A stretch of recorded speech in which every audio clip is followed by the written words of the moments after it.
Welcome to Fix It Home Improvement, covering projects that every homeowner should know and great products for home and garden. Hi, I'm JC, and this is where we share weekly home improvement tips. I'm here with my co-host, Cindy. Hello, JC. Hi, Cindy. This week we're going to be talking about attic storage, and we'd like to thank Donna G. for giving us a 5-star rating and review for our new ebook. It's called Home Improvement Solutions, What Every Homeowner Should Know, Book 13, and you can download a copy on Amazon.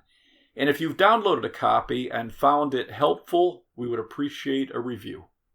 And 5 stars. Many early American colonial homes were timber framed, using large pieces of lumber and joining them together with mortise and tenon joints or other types of notched joints. Wooden pegs were used to help hold the joints together. The roof structure was usually rafters with horizontal boards called purlins to help tie the structure together, and sometimes they would have extra support lumber coming off those purlins to the attic joists for more bracing.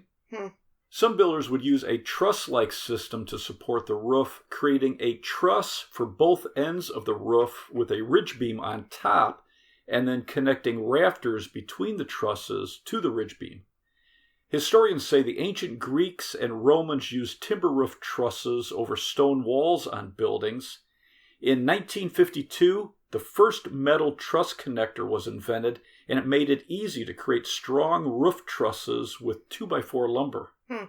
And a truss connector is a metal plate with punched holes that create teeth on one side, and that's what holds the 2x4s together. Exciting.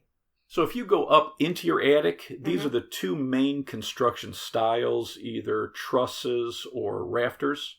Do you want to describe what they are?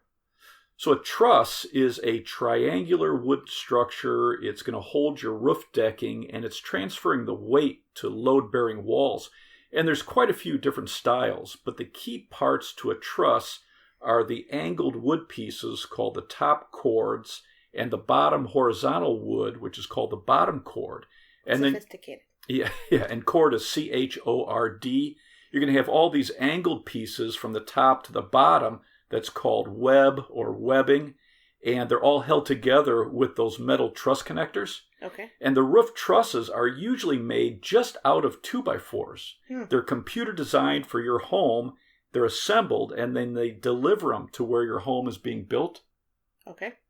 Rafters are the angled boards that are supporting the roof decking. They're usually 2x8, 2x10, or 2x12 boards. They could be connected at the top to a ridge beam or a ridge board, and at the bottom to the horizontal top plate of the load-bearing walls. You then have horizontal attic joists to support your ceiling drywall and help hold the whole roof structure together. The attic joists can be a variety of sizes, 2x6, 2x8, or 2x10. The National Association of Home Builders says over 60% of new homes have wood trusses. The problem with an attic space with wood trusses is most are not designed to carry any other weight other than the drywall attached to it and insulation. I spoke to Tom from the Money Pit podcast about attic storage. Tom was a professional home inspector. He says for the most part, attics were not designed as storage spaces. They're part of the Really? Yeah, it's interesting, huh? Does anybody know that? Yeah, I don't think a lot of people realize that. And my parents were always like, put it up in the attic. Yeah, whatever it is, no matter how heavy it is. Because you got this big space. Right. You figure, let's use it. Well, recently we sold my parents' house, so we had to take everything out of the attic. Not kidding, it filled up the whole front lawn of all the stuff that was in it. It was probably more than there should have been up there. So Tom is saying roof structures designed to use trusses generally aren't designed for storage unless it's a specific type of attic truss. The bottom 2x4 cord on a standard truss isn't designed to support a storage load.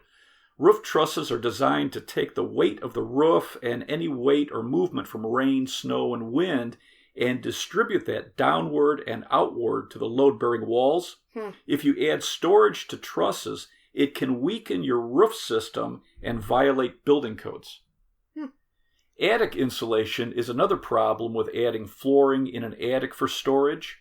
The average attic needs 16 inches or more of insulation, depending on where you live, and the insulation will be higher than the truss system bottom cord or an attic joist.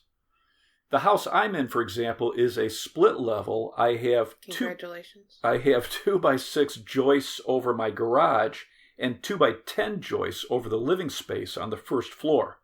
And then the second floor has its own attic space. But on this first level, the 2x10s are filled with insulation to the top of the joists, so that's 9¼ inches of insulation. And then over the top of that, I put a 12-inch thick attic blanket. What's that? So it was, back when I got it, it was long rolls of just this fluffy 12-inch thick insulation, but it was all in a huge roll. So you just had to roll it perpendicular to the joist. It was really easy to lay out. So I've got 18½ inches of insulation, which is good for you, well, it's good for Chicago winters. But if you're putting flooring over your insulation and compressing it, you squeeze out all the trapped air and you're dramatically reducing its effectiveness. Tricky. If you just want to store light items in an attic, like empty suitcases to free up room in your home or garage, Tom suggests just flooring a small area around an attic opening, and that's going to preserve the maximum amount of attic insulation and not overload trusses or joists. And you can check out the Money Pit at moneypit.com. It's MONEYPIT.com. They have home improvement tips, and you can subscribe to the Money Pit podcast. It's called the Money Pit Home Improvement Podcast. I was curious how much weight traditional attic joists would carry, so I called my local building inspector and a couple other towns around me. Out of the 3 building inspectors I spoke to, none would give me a specific weight limit for attic joists. They all suggested having a structural engineer look at your specific space.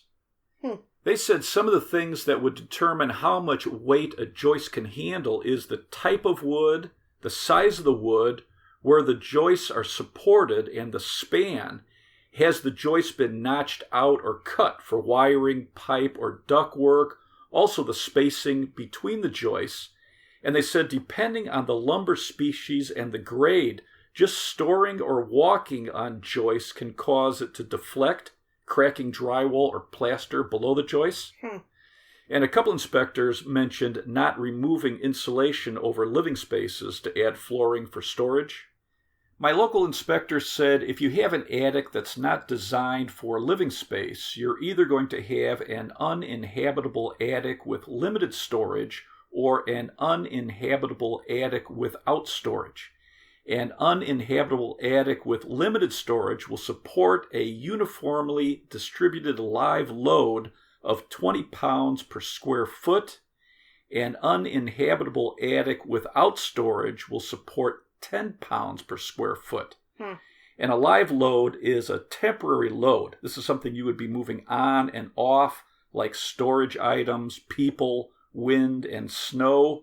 A dead load is a permanent load, like drywall connected to joists, insulation, and ductwork laying on the joists. The definition for an uninhabitable attic without storage is you can't form a rectangle 42 inches high and 24 inches wide between the joists and the rafters, or the trusses won't allow you to form a 42 by 24 inch wide rectangle between 2 or more adjacent trusses. An uninhabitable attic with limited storage will allow you to form a 42 inch by 24 inch rectangle or greater between the joists and the rafters, or between the truss or truss webbing with 2 or more adjacent trusses. And the inspector said in an uninhabitable attic without storage, no sheathing is allowed on top of the ceiling joists or the bottom truss cords except to create a narrow walkway for maintenance. What is sheathing? Sheathing would be like plywood, like floor decking. Okie dokie.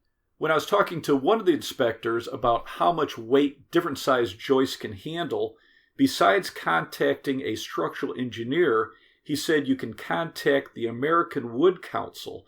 They have a span table for joists. You put in the type of wood you have, the spacing, and the span, and it will give you the live load and dead load. He said many cities use this information for their local codes, and you can find them at awc.org. One example I saw from the American Wood Council was a 2 by 8 by 12 joist has a 20 pound per square foot dead load and a 30 pound per square foot live load rating.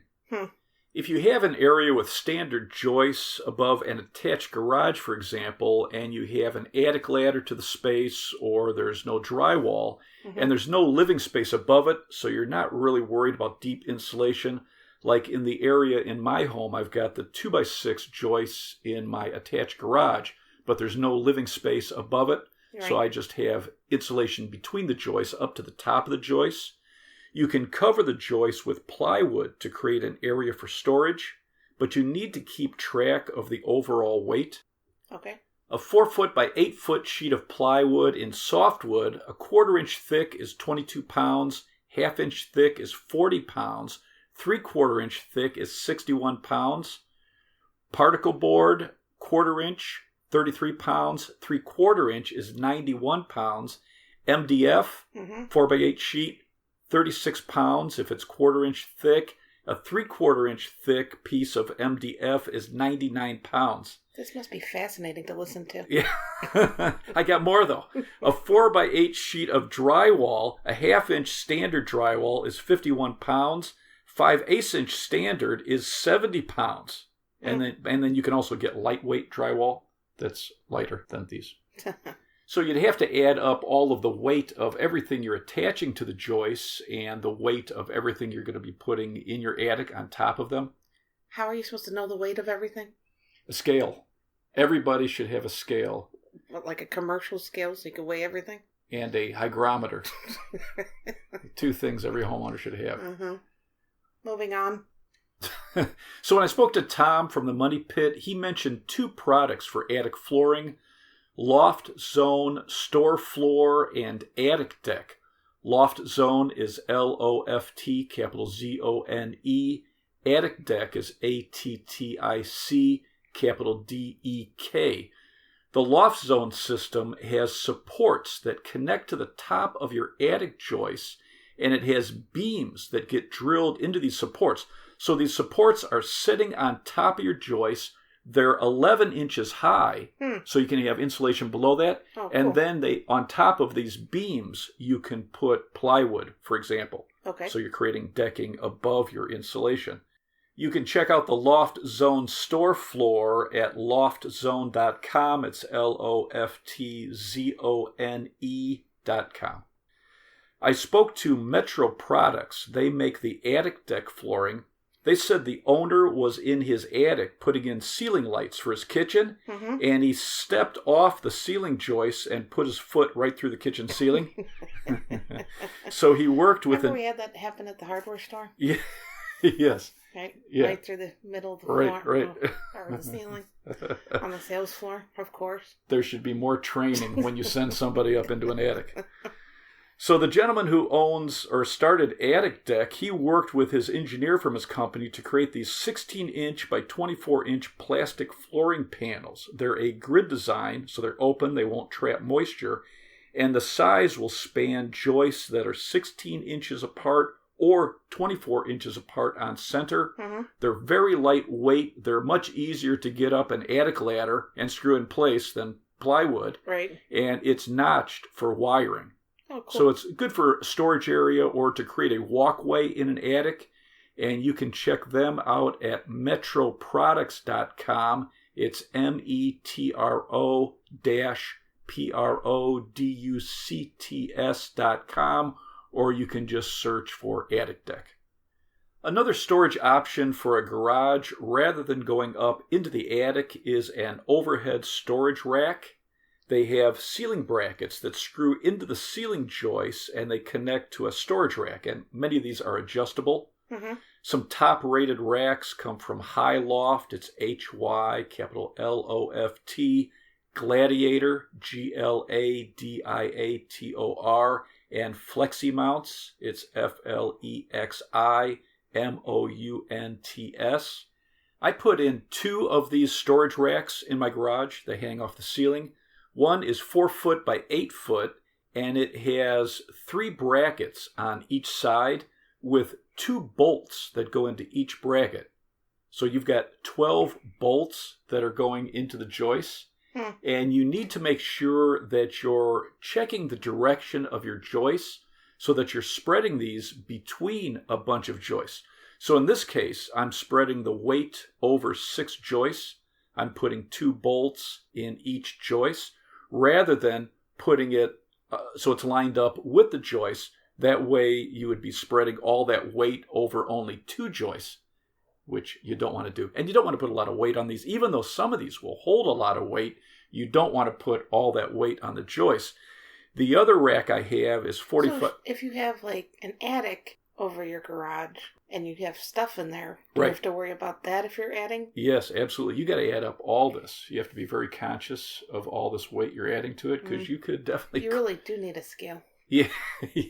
And you need to be just smart about what you're putting up there. You really should be only putting lightweight stuff.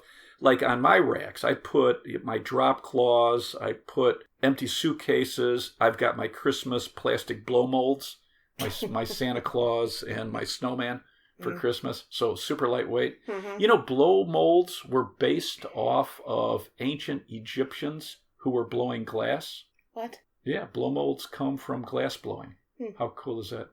But this is another nice option for storage, and it's very accessible right there.